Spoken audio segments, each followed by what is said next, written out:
ሰላም ጤና ይስጥልን ክቡራን ዩቲዩብ ቤተሰቦች፣ የሰዓቱን አጫጭር መረጃዎች እየቀርብ ያለው እስከ ፍጻሜው አብራችሁን ቆዩ።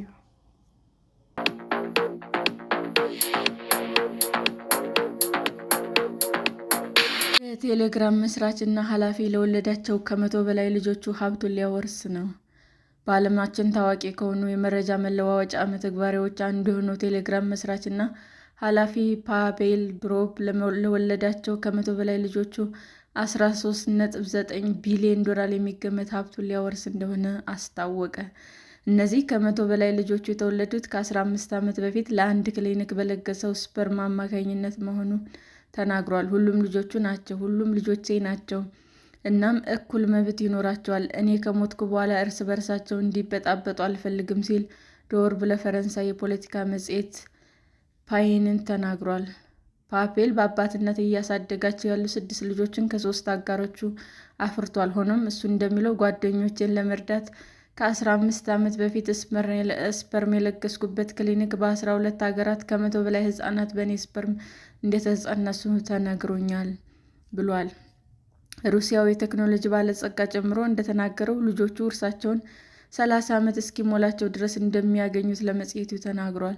አንድ ተራ ሰው እንዲኖር እፈልጋለሁ፣ በራሳቸው ሕይወታቸውን እንዲገነቡ፣ በራሳቸው መተማመን እንዲማሩ እንዲሁም መፍጠር እንዲችሉ እንጂ በባንክ አካውንታቸው ላይ ጥገኛ እንዲሆኑ አልፈልግም ሲል ተናግሯል። የ40 ዓመቱ ወጣት አሁን ኑዛዜውን ማስፈር ያስፈለገበት ምክንያት ከስራው ጋር በተያያዘ ያለውን አደጋ በመገንዘብ እንደሆነ ያስረዳል። ነፃነትን መደገፍ ኃያላን መንግስታትን ጨምሮ በርካታ ጠላቶችን ያተርፍልሃል ይላል።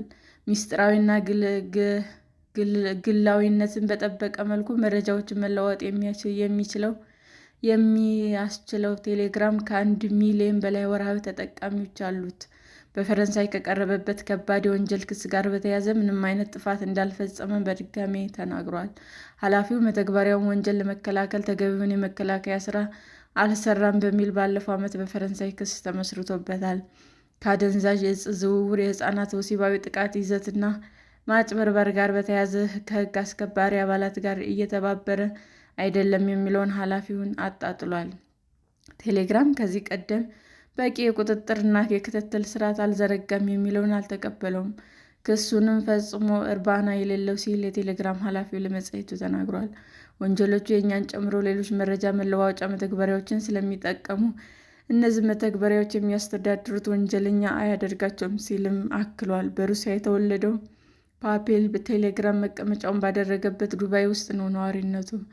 ፓቬል የፈረንሳይና የተባበሩት አረብ ኤሚሬትስ ጥምር ዜግነት አለው። የሩሲያው ማህበራዊ ሚዲያ ቮኮንታኪ መስራች የሆነው ፓቬል ከዚህ ቀደም ከክሬምሊን ጽሑፎች ሳንሱር እንዲያደርግ የቀረበለት ጥያቄ ውድቅ በማድረግ ከዚህ ማህበራዊ ሚዲያ መባረሩንም ተናግሯል። ፓቬል ቴሌግራም የመሰረተው በአውሮፓውያን 2013 ሲሆን መተግበሪያውም በሩሲያ ውስጥ ተወዳጅ ሆኖ ቆይቷል። ቴሌግራም እስከ 200,000 አባላት ያሉት ቡድኖች መመስረትም ይፈቅዳል። ይህም ተቺዎቹ የተሳሳተ መረጃ በቀላሉ እንዲሰራጭ እንዲሁም ለሴረኞች፣ የናዚ ደጋፊዎች፣ ህጻናትን ደፋሪዎችን እንዲሁም ከሽብር ጋር የተያያዙ ይዘቶች እንዲሰራጩ በር ከፍተዋል ይላሉ። ሰላም ጤና ይስጥልን ውድ የዩቲዩብ ቤተሰቦቼ እንዴት ናችሁ? አዲስ ጀማሪ ነኝ እና ሰብስክራይብ ያደረጋችሁ አበረታቱኝ። አመሰግናለሁ። በዩኬ 10 ሴቶችን የደፈረው ተማሪ የ24 ዓመት ጽኑ እስራት ተፈረደበት።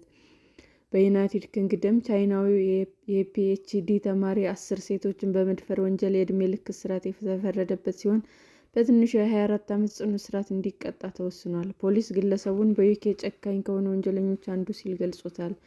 ዠንሆ ዢዌ የተባለው የቻይና ዜጋ ከአውሮፓውያኑ መስከረም 2019 እስከ ግንቦት 2023 ባሉት ጊዜያት በለንደን 3 ሴቶችን፣ ሌሎች 7 ሴቶችን ደግሞ በቻይና በአደንዛዥ እጽ በማደንዘዝ አስገድዶ ደፍሯል። ከአስሩ የጥቃት ሰለባዎች ውስጥ የሶስቱን ማንነት መለየቱን አቃቤ ሕግ ገልጿል። ሆኖም የከተማዋ ፖሊስ የወንጀል ምርመራዎች ግለሰቡ ሌሎች በርካታ ሴቶች ላይ ጥቃቱን ፈጽሞም ሊሆን እንደሚችል በመግለጽ ጥቃቱ ተፈጽሞብናል የሚሉ ለፖሊስ ሪፖርት እንዲያደርጉ ጠይቀዋል። የፍርድ ሂደቱ ከጀመረ አንስቶም 24 ሴቶች ቀርበዋል። ፍርድ በተላለፈበት ችሎት ዳኛ ሮሲና ኮታጅ ኬስ ተከሳሹ የወሲብ ጥቃት ወንጀለኛ መሆኑን ለመደበቅ የመልካምነት ጭንብል በማጥለቅ በጣም ብሩህ የሆነ ወጣት ይመስል ነበር ብለዋል።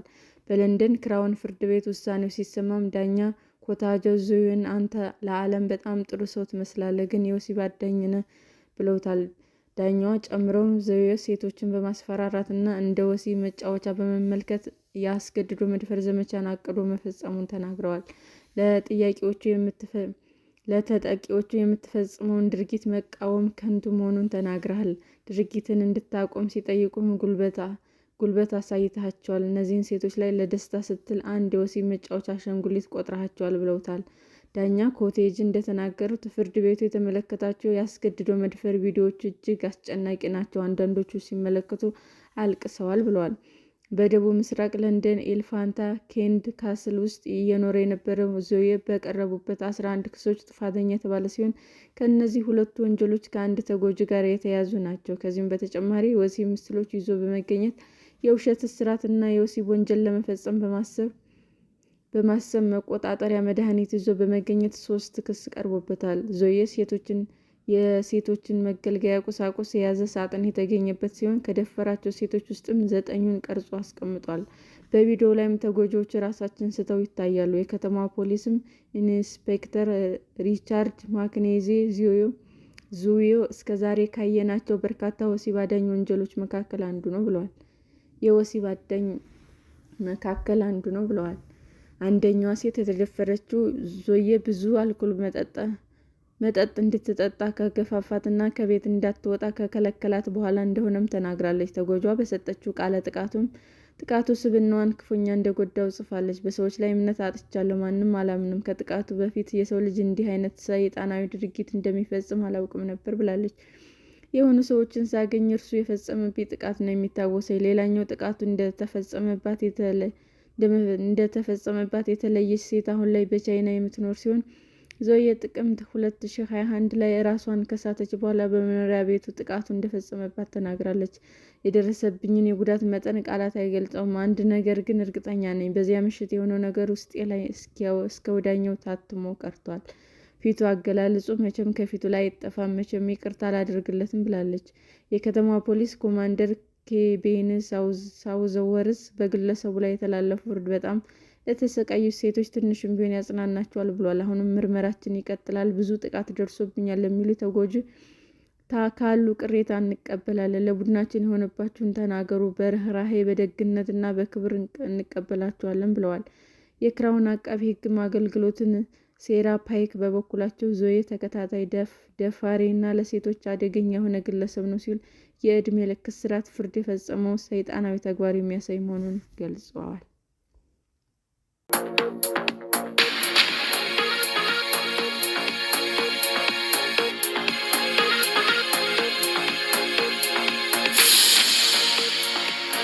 ክቡራን የዩቲዩብ አድማጮቻችን ለሰዓቱ ያቀረብኩላችሁ አጫጭር መረጃዎች ይህንን ይመስል ነበር። በሌላ መረጃ እስክንገናኝ ሼር፣ ላይክ፣ ሰብስክራይብ እንዲሁም ቢቀርብልን የምትሉት መረጃ ካለ ኮመንት እያደረጋችሁ ቸር ቆዩን።